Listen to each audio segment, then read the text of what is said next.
My family had never been particularly superstitious and certainly didn't believe in ghost stories or the paranormal.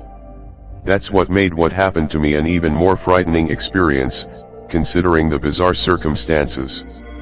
The first 3 decades of my life were quite average, having gone to college, marrying and having children. My wife and I weren't very religious and didn't go to church. We weren't even sure about the reality of God. Therefore we maintained an agnostic outlook, preferring to keep our minds open, even if predominantly skeptic. When I reached the age of 33, strange events started happening, to the point where I thought I was going crazy. It started with a series of bird sightings. In particular, they were black ravens always appearing in threes. Every day for nearly 3 weeks, I saw 3 ravens, on the lawn, on fences, on power lines and other places.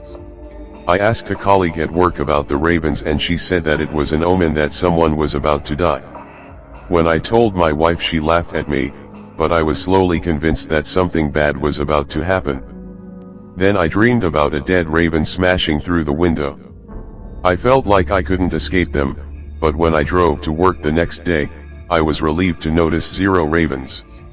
My relief was short-lived, however. When I got to work, I felt pains in my chest growing into a full-blown heart attack. I was rushed to hospital and admitted.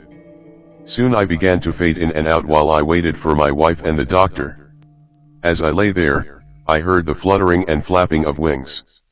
When I opened my eyes, I nearly freaked. 3 large ravens were perched on the end of the bed, surrounded by a white mist and watching me intently. I was so weak that I couldn't open my mouth to scream, but then I noticed a looming figure appearing in the mist. I couldn't believe my eyes. It was my dead grandmother, wearing long, flowing robes and smiling sweetly. She looked down at the ravens and stroked them before looking back at me and saying, "Are you ready to join us?" I started to weep and shook my head. I didn't want to die.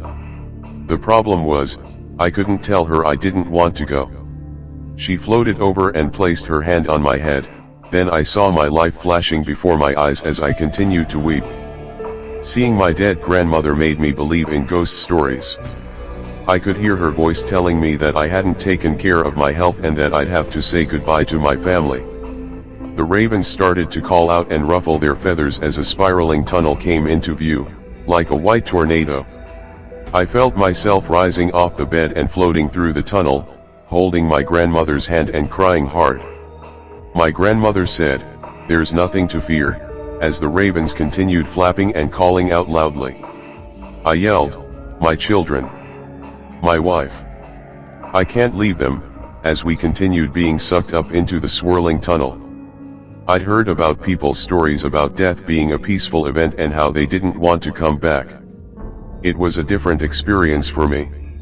I was terrified of leaving my family and going to a place I had no idea about. I pleaded and promised that I would take care of myself, if only I could see my wife and kids again.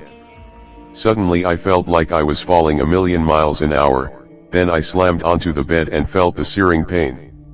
I looked up and saw my wife and kids peering down at me, crying and asking the nurse to help me. After an operation and planning a healthy lifestyle, I was eventually allowed to go home with my family.